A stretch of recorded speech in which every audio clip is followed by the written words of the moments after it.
on the backs of working class Americans. ይህ በፕሬዝዳንት ትራምፕ ምርጫ የተጀመረ ጦርነት መሆኑ አያከራክርም። በአሜሪካ ሕዝብ ላይ የተደቀነ አንዳች አይነት አንገብጋቢ ስጋት አልነበረም።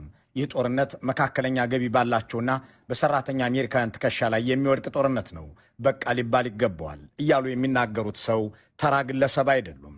ጄሰን ክሮ ይባላሉ። ልክ እንደ ትራምፕ የሪፐብሊካን ተመራጭ ናቸው። አሁን የኮንግረስ አባል የሆኑ ስራቸው ጥብቅናና ፖለቲካ የሆነ ደግሞም የአሜሪካ ወታደር የነበሩ ናቸው።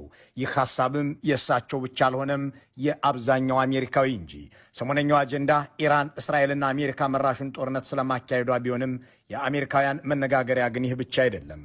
ለምን አገራችን እስራኤልን ደግፋ ኢራንን ትዋጋለች? ለምንስ ገንዘባችን የሌላ ሀገር መንግስትን ጥቅም ለማስከበር ይውላል? ለምን ልጆቻችን በሌላ ሀገር ሄደው ይሞታሉ? እነዚህን ጥያቄዎች የሚጠይቁ አሜሪካውያን ከመንግስታቸው በሚሰጣቸው ምላሽ ደስተኛ አይደሉም። በጉዳዩ ላይ የተሰበሰበ የህዝብ አስተያየት እንደሚለው 60% የሚጠጉት አሜሪካውያን በእስራኤልና በኢራን መካከል በሚደረግ ጦርነት አሜሪካ ወታደራዊ ጣልቃ ገብነት ማድረግ የለባትም ብለው ያምናሉ።